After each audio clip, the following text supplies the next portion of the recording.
Have you ever been sitting in a meeting, just minding your own business, when suddenly someone asks for your opinion on a highly complex problem, and your mind just goes completely blank? Oh, that is the worst. Right. You can literally feel the eyes of every single person in the room locking onto you. Your heart starts pounding against your ribs, the room seems to go completely silent, and you suddenly feel as though you have forgotten how to speak your own native language. It is a very specific, deeply visceral type of panic. I mean, your jaw locks up, your throat goes dry, Exactly. and the harder you try to grasp for a coherent thought, the further away those thoughts seem to drift. It feels like your brain has just, unplugged itself from the wall. It is arguably the worst professional feeling in the world. You know the information, but in that moment of being put on the spot, you are paralyzed. Completely paralyzed. Well, we have all been there, and we are going to fix that today. But before we get into the actual mechanics of saving yourself from that dreaded brain freeze, I want to formally say, welcome to Everyday English Flow, daily English practice, natural speaking, and effortless listening flow. Yes, we are absolutely thrilled you are joining us today for this conversation. Today, our mission is something that will genuinely change both your professional and your personal life. We're going to learn how to master spontaneous speaking. Which is a huge skill. Huge. We are unpacking the exact psychology and methodology of how to speak brilliantly, confidently, and smoothly when you have absolutely zero time to prepare. And crucially, we are going to do this while aggressively leveling up your C1 English vocabulary. I mean, we are bringing you the absolute best, most highly researched strategies for elite communication, completely decoded and specifically tailored for advanced English learners. Exactly. So I want to give you a roadmap for exactly what we're covering, just so you know what is coming. Today, we have exactly 7 crucial takeaways for you. 7 big ones. Yep. We are going to cover 3 science-backed ways to manage your speaking anxiety. Then we are going to walk through 4 essential steps to train your brain to speak beautifully in the moment. And we can't forget the bonus. Right. Plus, we have a very special bonus at the end about handling hostile or aggressive questions. You definitely want to stick around for that one because it is an absolute lifesaver in tough workplace situations. It really is. Every single point we discussed today builds the foundation for the next. So by the end of this deep dive, you will have a complete architectural framework for handling any surprise conversation. So before we jump into those 7 takeaways, I think we need to understand the underlying problem. Why is spontaneous speaking so incredibly difficult for otherwise intelligent, articulate people? That's the big question. Let's try a little mental exercise to illustrate this. So imagine you are reading a sentence on a page. The sentence is simple, maybe just a line from a children's book. Okay, I'm picturing it. Now, imagine you were given a very simple task. Count how many times the letter S appears in that sentence. This actually mirrors a very famous classic psychological experiment.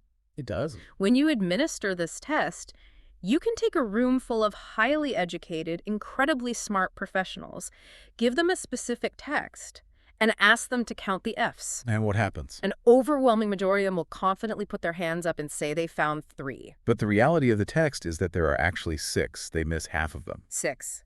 Half of the letters are completely invisible to the average reader, no matter how hard they are concentrating. I remember the first time I encountered this concept, I felt completely tricked. Like, how does that happen? How do intelligent people who read all day for a living miss half the letters right in front of their eyes? Well, it all comes down to a tiny 2-letter word of OF. Just the word of. Yep. Our brains are incredibly efficient, ruthlessly optimized machines.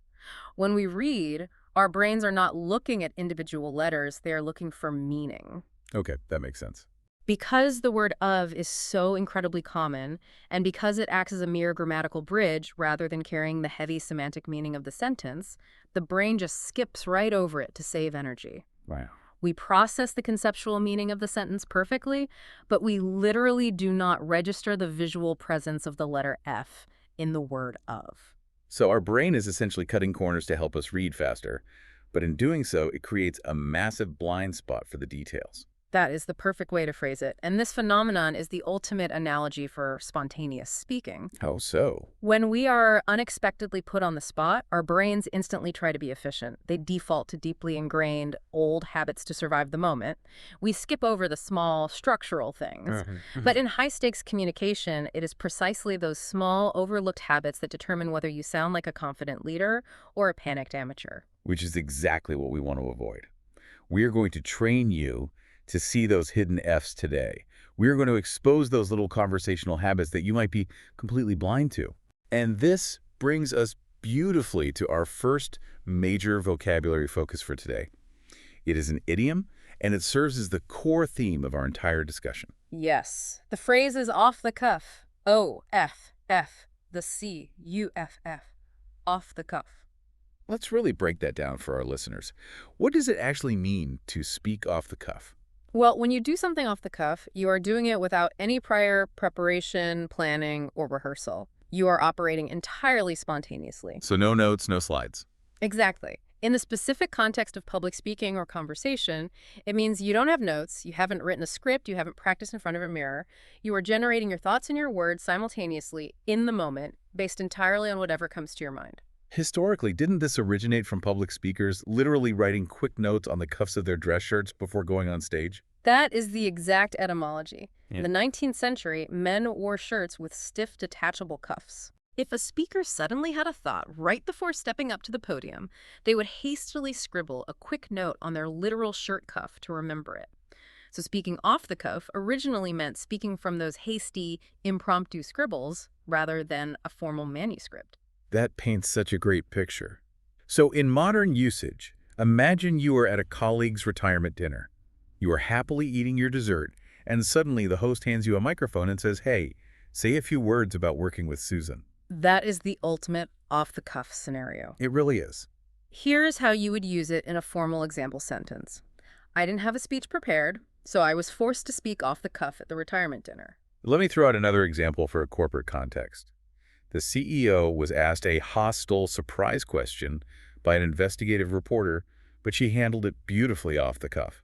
Excellent usage. And you can also use it as a hyphenated adjective before a noun. Oh, right, like an off-the-cuff remark. Exactly. You might hear someone say, he made an off-the-cuff remark during the meeting that accidentally offended the client.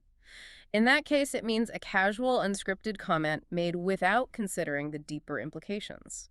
So our overarching goal today is to master the art of the off-the-cuff response. But to achieve that mastery, we have to start by addressing the massive elephant in the room anxiety. To jitters. Yes.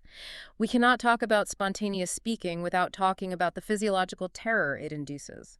Communication experts generally agree that roughly 85% of people experience significant fear when it comes to public speaking. 85%. I mean, I feel like the other 15% are either lying to themselves or they just have a fundamentally different brain chemistry. They likely just have a higher threshold for stress, but yes, it is an almost universal human fear. It's everywhere. In fact, if you look at widespread sociological surveys on human phobias, people consistently rank the fear of public speaking higher than the fear of heights, higher than the fear of insects, and sometimes even higher than the fear of a surprise physical attack or having their identity stolen. Wait, I want to pause on that because it sounds absurd on the surface.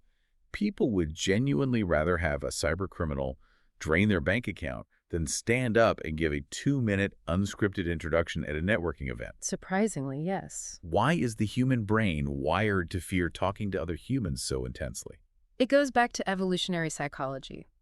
Thousands of years ago, if you were standing in front of your entire tribe and you did something to embarrass yourself or anger the group, you would be socially ostracized. Test out. And in prehistoric times, being kicked out of the tribe meant you were going to starve or get eaten by a predator. Social rejection literally equaled death. Our modern brains still carry that ancient hardware. When you stand up in a boardroom, your amygdala, the fear center of your brain, doesn't know you are just giving a quarterly update.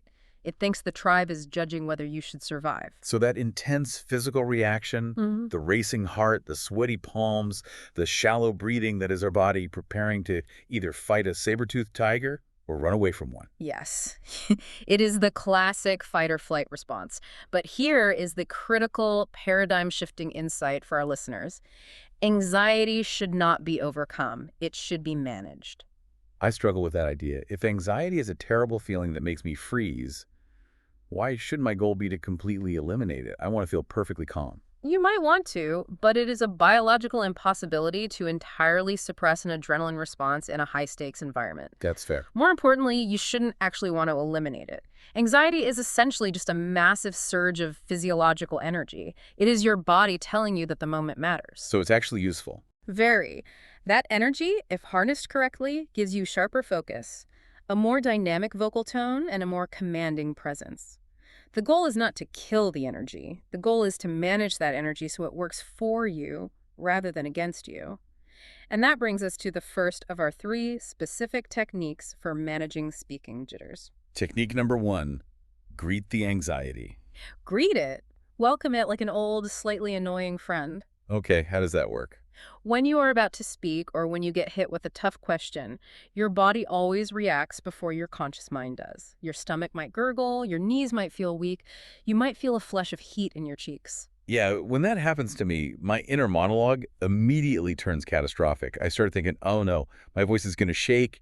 Everyone is going to see that I am an imposter. I'm going to completely derail this meeting. I start panicking about the fact that I am panicking. And that secondary panic is what destroys you. The initial surge of adrenaline is normal, but when you start judging yourself for having the adrenaline, the anxiety starts spiraling out of control. Let's isolate that phrase because it is incredibly useful. Spiraling out of control. That is a fantastic phrasal verb for our C1 learners to master. It is deeply descriptive. To spiral out of control means a situation, an emotion, or an event is progressively worsening at a very rapid pace, and you have lost all ability to manage or stop it. I always picture aviation imagery with this phrase, like a plane that has lost its engine and is spinning violently downwards in a steep spiral toward the ground. That is the exact root of the metaphor, a downward spiral. So if your negative thoughts are compounding, one bad thought leads to a worse thought, which triggers a physical reaction, which triggers more panic. They are spiraling out of control. Let's give our listeners a couple of concrete example sentences. Following the scandal, the company's public relations crisis began spiraling out of control. Or, in a more personal context, as the deadline approached and my computer crashed, my stress levels started spiraling out of control. So returning to our technique, how does simply greeting the anxiety stop that vicious downward spiral? It utilizes a core principle of mindfulness.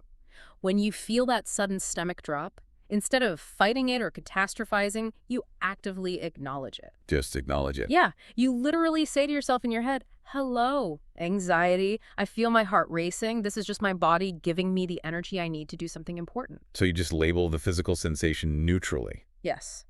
By acknowledging it, you activate the prefrontal cortex, the logical reasoning part of your brain.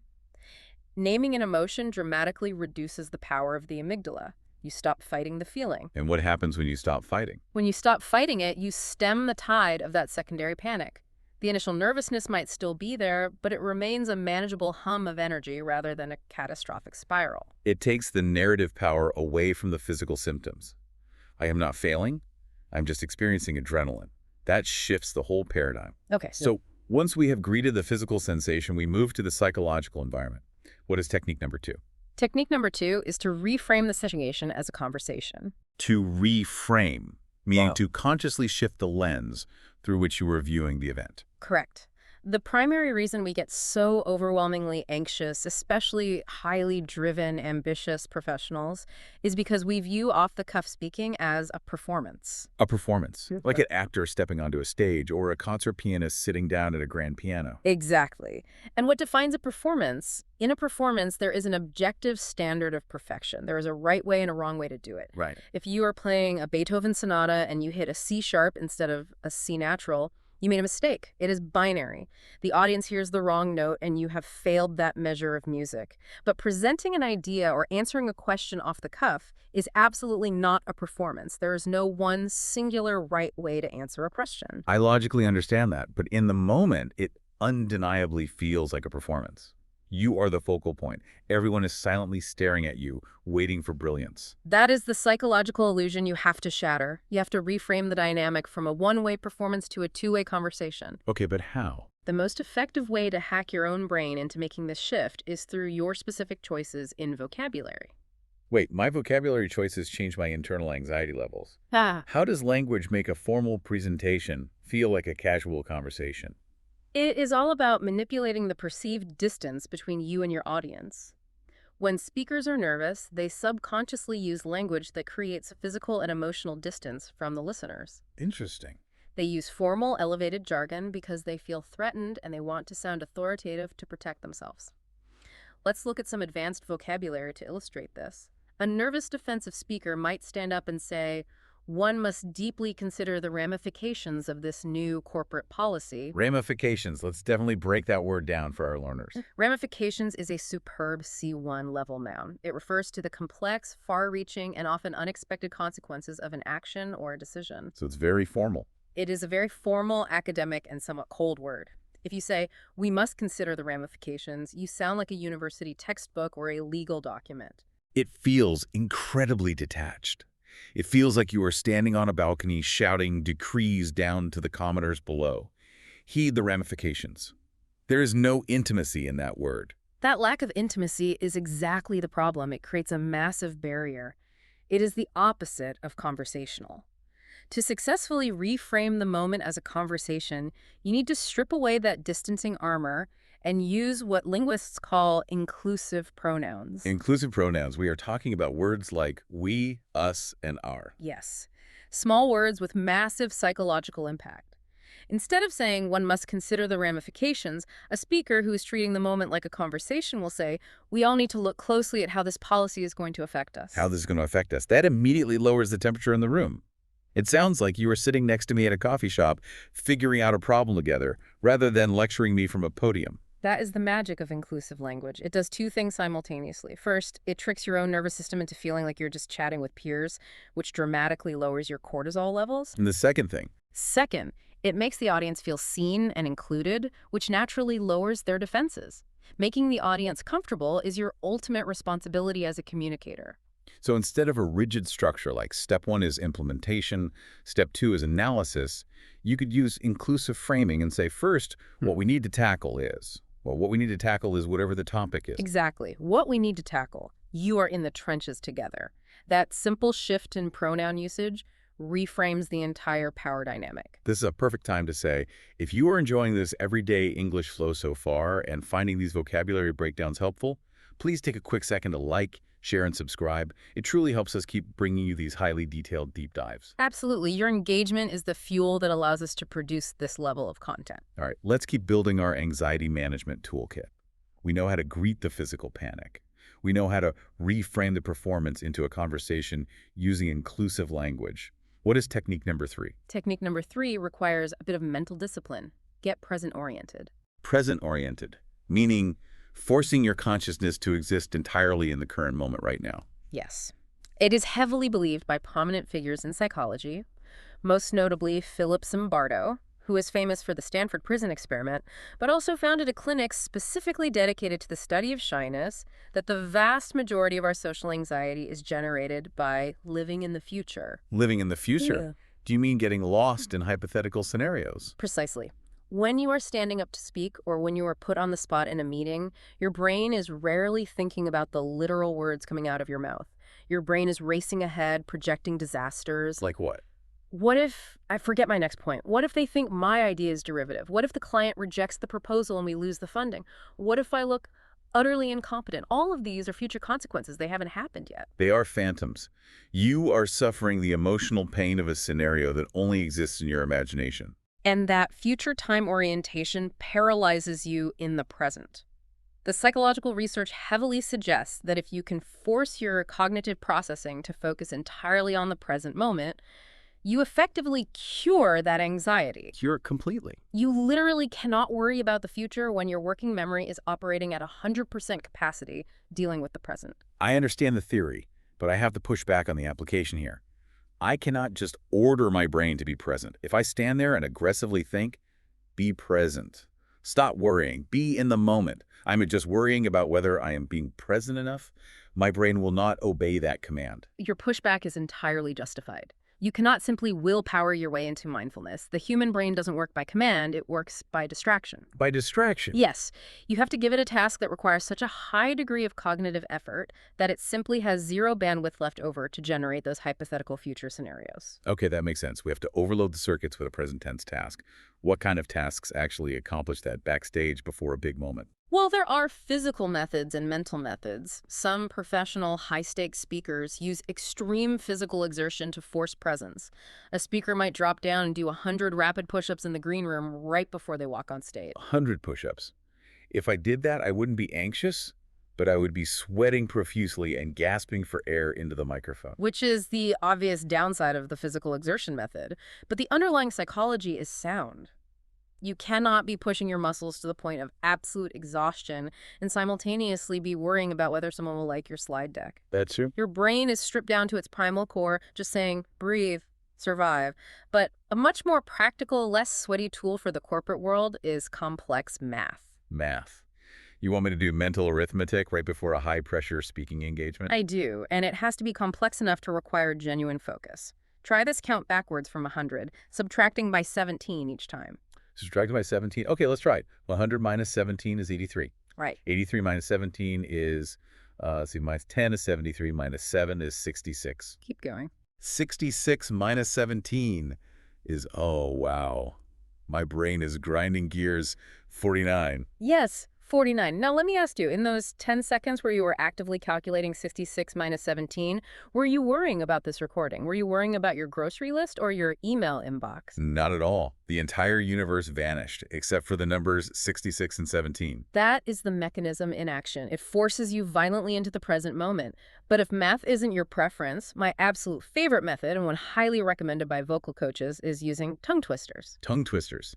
Those phrases designed to be incredibly difficult to articulate quickly, like she sells seashells by the seashore. Yes, but you need ones that are slightly more challenging. Tongue twisters are brilliant because they achieve two things at once. First, they force absolute hyper-focused presence of mind because the phonetic combinations are unnatural. And the second. Second, they act as a physical warm-up for your vocal cords and articulators. When we are nervous, we instinctively tense up our jaw, retreat inward, and begin to mumble. A tongue twister forces you to aggressively articulate and push air out. That is a great dual-purpose tool. Do you have a favorite one we can try right now? I certainly do, and this is a fantastic interactive exercise.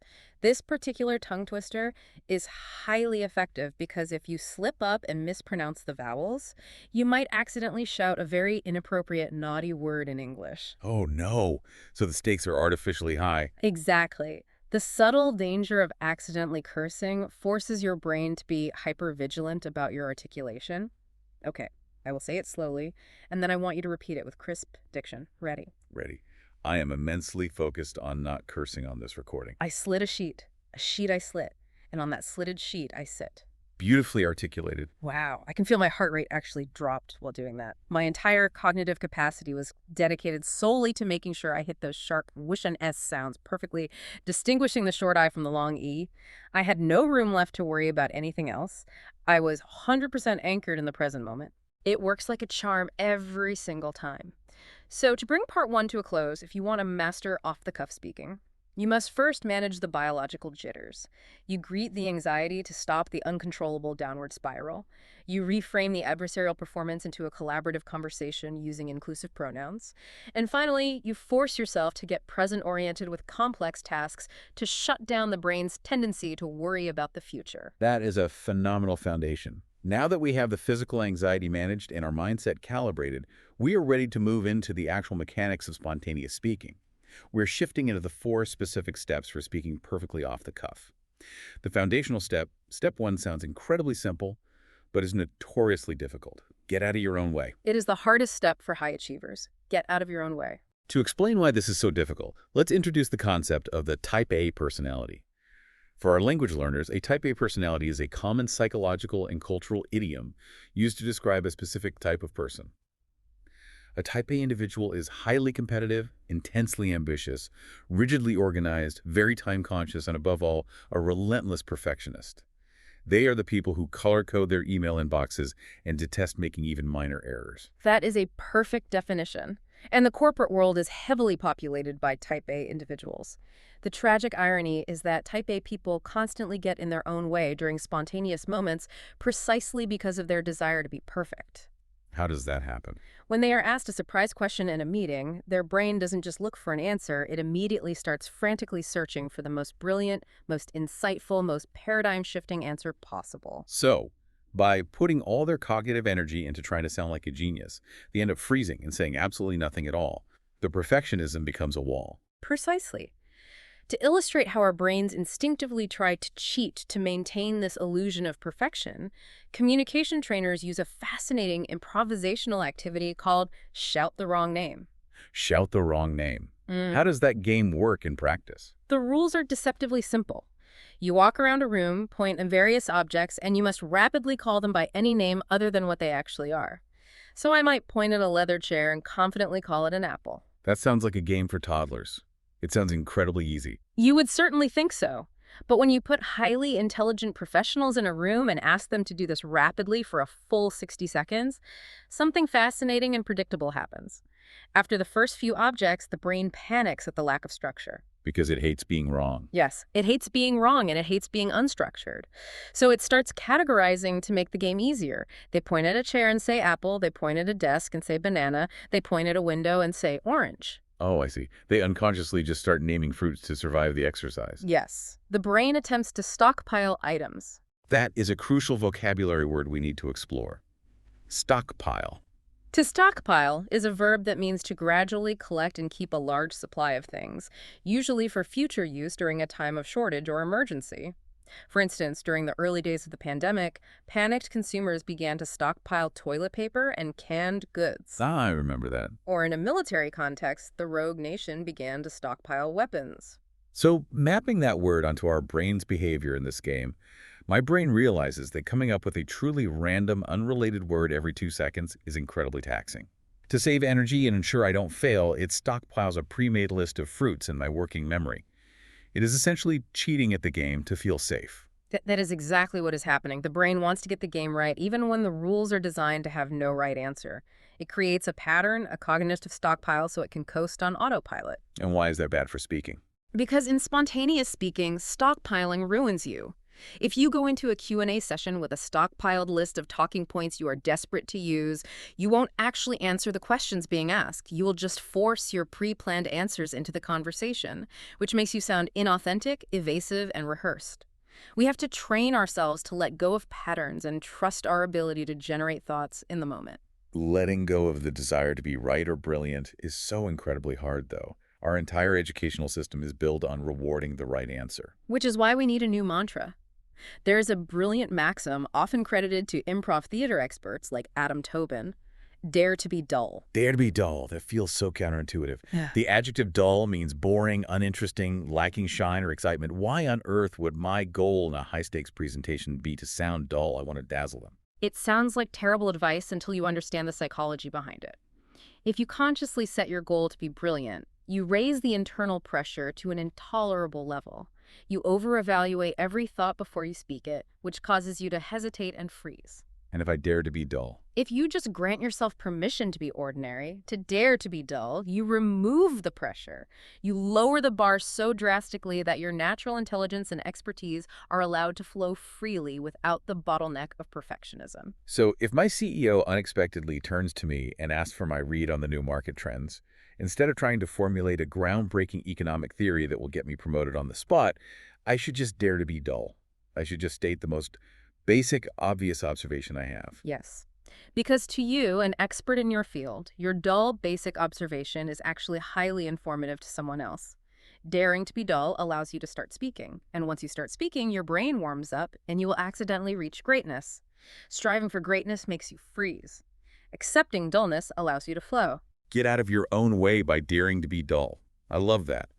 That brings us to step 2 of spontaneous speaking, which shifts our focus from how we treat ourselves to how we perceive the person asking the question.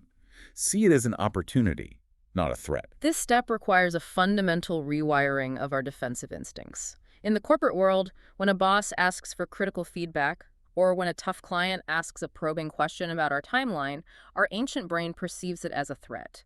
We view the interaction as a deeply adversarial situation. Let's pause and define that word for our C1 learners. Adversarial. It is a fantastic adjective. It means involving conflict, opposition, or hostility. It comes from the word adversary, which means an opponent or enemy. So an adversarial relationship is one where two sides are constantly battling, like a prosecutor and a defense attorney in a courtroom. That is a stellar definition. When we feel we have been thrust into an adversarial situation, our communication pathways literally shut down. We go into a defensive crouch. Right, we get protective. We give short, clipped, evasive answers because our only goal is to survive the interaction without taking damage. We become defensive. But if you can consciously shift your mindset to view that exact same tough question as an opportunity to connect, to clarify a misunderstanding, to showcase your deep knowledge, everything changes. Your body language opens up, your tone softens, and your vocabulary becomes richer and more expansive. But again, in the heat of the moment, when the client is glaring at you, how do you practically practice that mindset shift? How do you flip the switch from defense to opportunity? Improv theater gives us another brilliant training activity for this. It is called the imaginary gift exchange. Okay, I am highly intrigued. How do we play? Imagine you and I are standing across from each other. I hand you an invisible imaginary box. You pantomime opening the box, and you have to instantly name whatever is inside. The only rule is that you must name the very first, most random thing that pops into your consciousness. You cannot edit yourself. Okay, let's play. You hand me the box, I untie the invisible ribbon, I lift the lid, I look inside, and it's a severed frog leg. A frog leg. Excellent. Now, as the giver of the gift, my natural instinct in real life might be to reject that reality. My instinct is to say, no, what? I didn't get you a gross frog leg. I got you a watch. Right. But in this exercise, my job is to accept your reality unconditionally. I must start my response with the phrase, yes, and I got it for you because... Oh, I see. So I would enthusiastically say, yes, a frog leg, and I got it for you because I know you have been wanting to experiment with authentic French cuisine in your new kitchen. Oh, wow, I see how this works. You have to radically accept whatever bizarre reality I just created and build upon it, justifying it as a positive thing. What if I opened the box and shouted, it's a heavy-duty transmission for a 1990 Ferrari? I cannot reject it. I have to lean in. I would say, yes, a Ferrari transmission, and I got it for you because I know you have been feeling stressed lately, and you mentioned how much you love rebuilding vintage car parts as a way to decompress in your garage. This is hilarious. Let's do one more. I open the box, and it is a live miniature unicorn. Yes, a live miniature unicorn, and I got it for you because you work so hard analyzing spreadsheets all day that I felt you desperately needed a little bit of literal magic in your life. It is such a joyful exercise. But let's bring it back to the boardroom. What is the actual communication lesson embedded in handing someone a fake frog leg? The lesson is the foundational philosophy of all collaborative communication. Yes, and. This is about cognitive flexibility. Shifting your default internal setting from a no, but mindset to a yes. And mindset makes you less defensive and infinitely more open to connection. That makes a lot of sense. Think about it. Most of us live our entire professional life saying no, but when someone asks a question or proposes a new idea, our critical brains immediately look for the flaws. We look for why it won't work, or we feel our current process is being attacked. We use no, but as a shield. It keeps us safe in the status quo. Shifting to yes and means you accept the reality of the questioner's perspective as an opportunity. Even if the client says, your timeline is far too slow, instead of saying, no, but you don't understand our constraints, you pivot to, yes, I hear your frustration with the timeline, and here's how we can look at accelerating the next phase. You are seeing the interaction as a gift, a chance to build trust, rather than an attack to defend against. Exactly. The yes and philosophy doesn't mean you agree to bad ideas. It means you accept the reality of the other person's premise and choose to build a bridge from it rather than building a wall. So step 1 is get out of your own way by daring to be dull. Step 2 is see the moment as an opportunity by defaulting to yes and. We are halfway through the 4 steps, spontaneous speaking, and the architecture is really coming together. What is step 3? Step 3 is where we get incredibly practical about our physical behavior in a conversation. Slow down and listen. The guiding maxim for this step is quite humorous. Don't just do something, stand there. Don't just do something, stand there. That is a deliberate reversal of the classic idiom.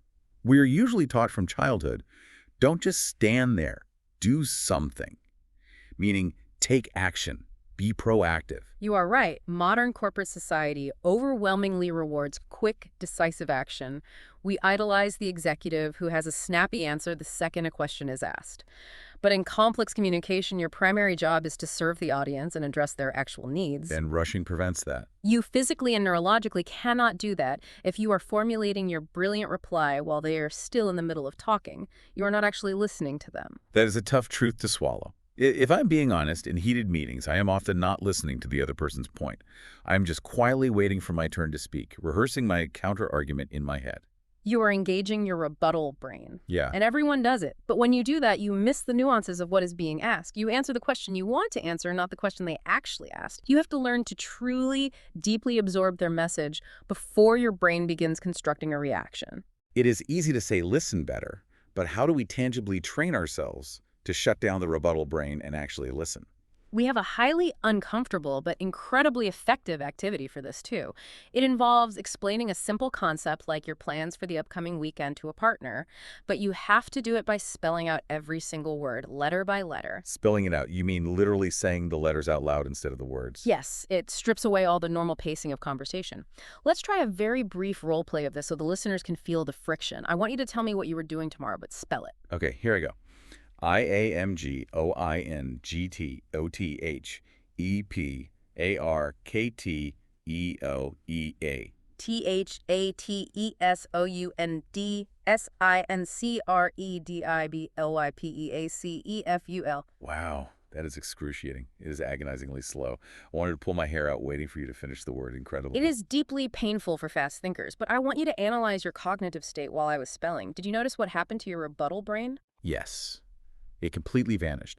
I couldn't think ahead to what I was going to say next because 100% of my processing power was dedicated to decoding the current word you were spelling. I had to hold the I, then the N, then the C in my memory, just to figure out what you were saying. Precisely. The cognitive demand of the spelling exercise forces the listener to be entirely focused on decoding the incoming information, actively preventing them from formulating a response simultaneously. It forces true active listening. So it's training focus. While we obviously don't spell words in real meetings, the lesson is to cultivate that exact same level of hyperfocus on the speaker's words. You must force yourself to slow down, absorb the complete thought, pause, and only then begin to construct your response. That pause is so powerful. It shows the person you actually considered their words, rather than just firing back a preloaded bullet point. Okay, so we have dared to be dull, we have embraced the opportunity, and we have truly listened. Once we've done all that, we finally open our mouths to speak. Which brings us to the final step, step 4. Yes, step 4, tell a story using structure. Structure. We hear that word a lot. But why is structure so deeply vital when speaking off the cuff? If I am speaking spontaneously, shouldn't it be free-flowing? Free-flowing usually just means rambling. Let me drop a massive, highly researched statistic on you to prove the value of structure. Studies in cognitive psychology show that delivering information within a recognizable structure increases the audience's processing fluency by up to 40%. 40%. That is a massive advantage. Okay, let's unpack those technical terms for our language focus because they are vital for high-level communication. Cognitive load and processing fluency. These are the two most crucial concepts in the science of communication. Cognitive load refers to the total amount of mental effort that is being used in a person's working memory at any given moment. Human working memory is famously limited. We can only hold about 7 distinct pieces of information in our minds at once. 7 pieces. If you were trying to solve a complex algebraic equation in your head while an alarm is blaring and someone is shouting directions at you, your cognitive load is maxed out. You cannot absorb anything new. So as a speaker, if I ramble and jump between 5 different unrelated points without a clear path, I am maxing out my audience's cognitive load.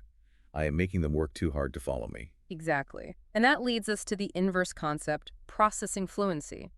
Processing fluency is the metric of how easily, smoothly, and effortlessly a human brain digests and understands incoming information.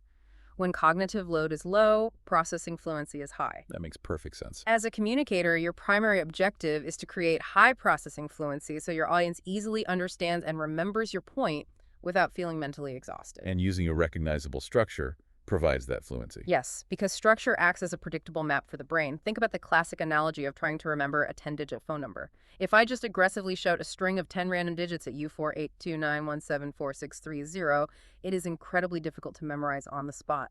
It overwhelms your working memory. But if you chunk it into groups 482, 917, 4630, suddenly it is very easy to retain. Because you provided a structure. The brain loves patterns and buckets. Or think of a campus tour guide at a university. Their #1 rule is never lose your tour group. Structure is how you keep your audience from getting lost in your words. A good structure tells the audience exactly where we are starting, the path we are walking down, why we are going there, and when we have arrived at the destination. Okay, the value of structure is undeniable. But when I am put on the spot, I don't have time to invent a clever structure. What kind of frameworks are we talking about? You don't invent them, you rely on pre-existing, deeply ingrained templates. Let's cover two essential, incredibly versatile structures that you should memorize. Structure A is problem, solution, benefit. Problem, solution, benefit.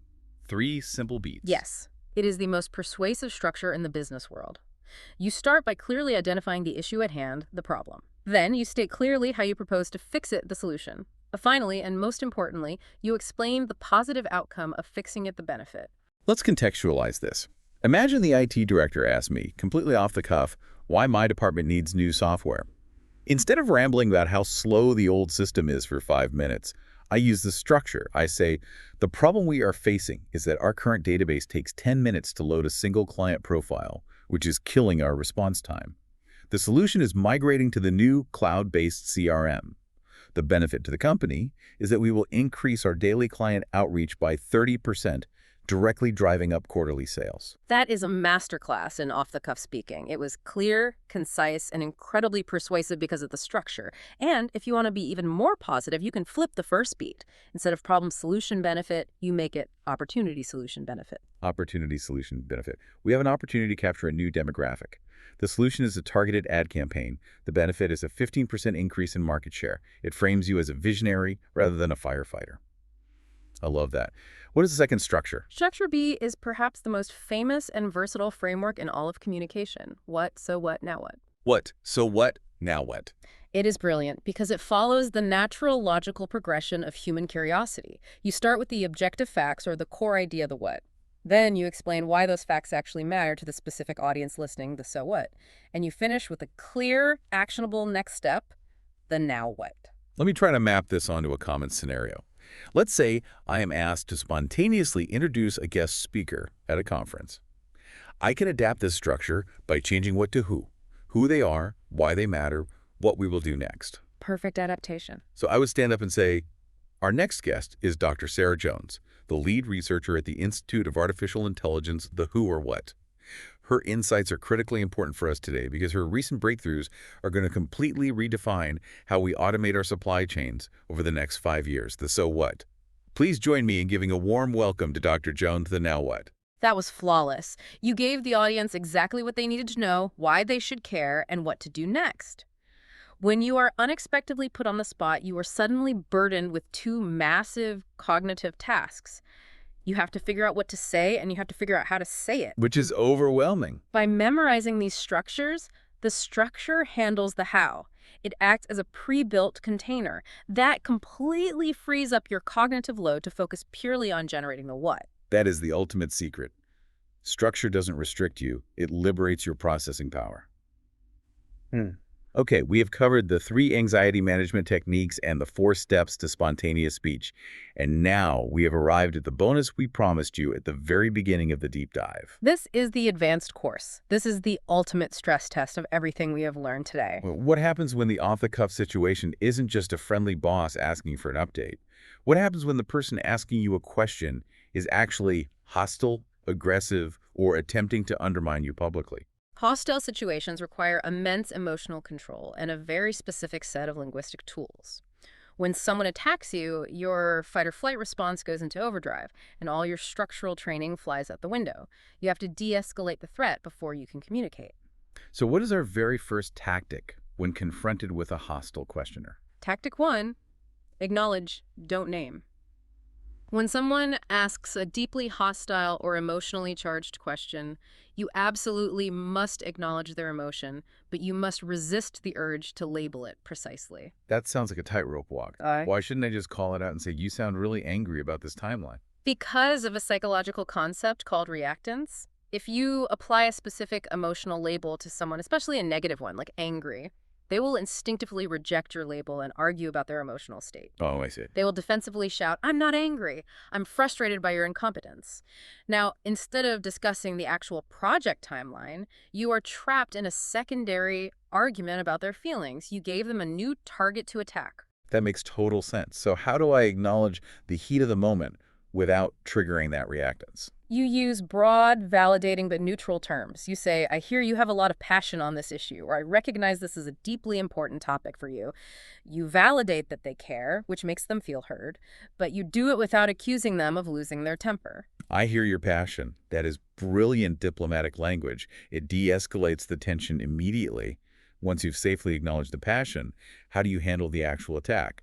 We move to tactic 2. Tactic 2 involves our final language focus for the day, the Swiss Army knife of communication. A Swiss Army knife. That is a globally recognized idiom and a fantastic metaphor. Calling an abstract concept or a tool a Swiss Army knife means it is incredibly versatile, multifunctional, and useful for almost any unforeseen situation.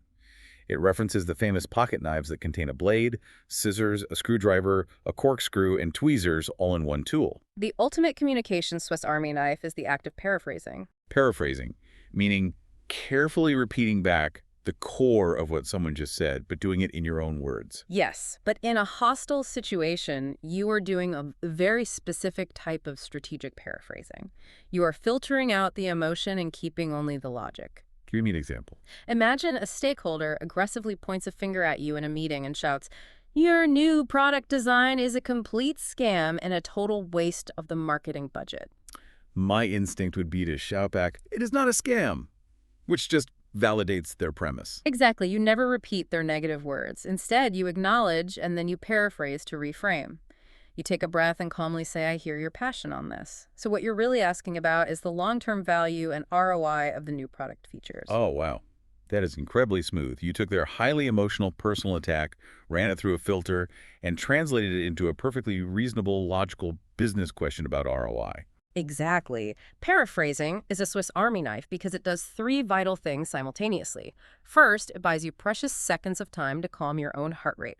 Second, it reframes a hostile attack into a neutral, logical question that you can actually answer using the structures we learned. And the third thing. And third, it forces the attacker to agree with you. When you say, so what you're asking about is the value, they have to nod and say, yes, that's what I'm asking. You have instantly transformed them from an attacker into a participant in a logical dialogue. That is an incredibly powerful tool for navigating corporate conflict.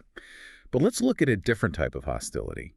What if you aren't dealing with screaming anger, but rather cold, rehearsed resistance?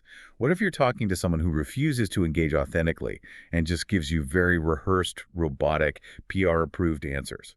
Like if you were managing a difficult vendor or interviewing a highly media-trained politician? Breaking through that cold, rehearsed armor is tough because they are anticipating all your standard questions. To shatter that facade, you have two distinct methods. First, use what negotiators call the power of why. You essentially adopt the mindset of a curious toddler and ask why repeatedly. So instead of asking a complex follow-up question, you just keep gently prodding with, why do you say that? Or why is that the case? Yes. They have a rehearsed answer for the first question. They might have a rehearsed answer for the first follow-up. But by the third time, you gently ask, can you explain why that specific mechanism works? They run out of script. They are forced to start thinking off the cuff themselves, and you get much closer to their authentic truth. And what's the second method? But if that doesn't work, the second method is a brilliant piece of psychological judo. Ask them for advice. Ask an adversarial, uncooperative person for advice. Why would I want their advice? You don't necessarily want the advice. You want the psychological shift that the question creates. Asking someone, based on your experience, what advice would you give someone in my position, completely upends the relationship dynamic. It flatters their ego. Wow, it completely changes the frame. It takes them out of the defensive posture of being interrogated and elevates them to the respected position of a mentor or advisor. You transition them from being an opponent shielding information to being a wise elder bestowing wisdom. People love to give advice. It breaks the robotic script and creates an authentic conversational answer. That is absolutely brilliant psychological judo. It works wonderfully in almost any tense negotiation or interview setting. We have covered an immense, truly foundational amount of ground today. We have essentially mapped the entire human nervous system's response to spontaneous speaking. Let's do a quick comprehensive recap of the roadmap we traveled. Let's do it. We started with the 3 ways to manage physical anxiety: greet the feeling to stop the spiral, reframe the performance into a conversation using inclusive language, and get present-oriented to banish future phantoms. Then we moved into the 4 operational steps for spontaneous speech. Step 1, get out of your own way by daring to be dull. Step 2, see the moment as an opportunity by shifting from no but to yes and. Then what? Step 3, truly slow down and listen without formulating a rebuttal. And step 4, deliver your message using a clear structure like problem-solution benefit to maximize processing fluency. Plus, that incredible bonus toolkit on handling hostile questions by acknowledging passion, using the Swiss Army knife of paraphrasing, and deploying psychological judo to break through rehearsed answers. It is a complete, scientifically grounded toolkit for natural, authoritative speaking in any high-stakes environments. If you are dedicated to mastering these techniques, and if you want to keep improving your elite language skills with us, please write the exact phrase, "I stay committed," in the comment box below right now. It helps build our community of dedicated learners. And we have a specific challenge to test your C1 English listening and comprehension skills based on today's deep dive. We used an excellent, historically rich idiom today, off the cuff. Yes, off the cuff. We want you to actively practice this. Write the definition of off the cuff in your own words. And write your own original example sentence using it in the comment section below. We read them all, and it is the best way to cement the vocabulary in your working memory. As always, if you found genuine value in this deep dive, please take a moment to like, share, and subscribe. It ensures you never miss a lesson, and it allows us to keep producing this content. I want to leave you with a final, lingering thought to ponder as you go about your week. Okay, let's hear it. The next time you are unexpectedly put on the spot, whether it is by a demanding CEO, a curious client, or a friend at a dinner party, will you fall back on your old defensive muscle memory and freeze while desperately trying to sound perfect? Or will you take a deep breath, smile at the opportunity, and courageously dare to be dull?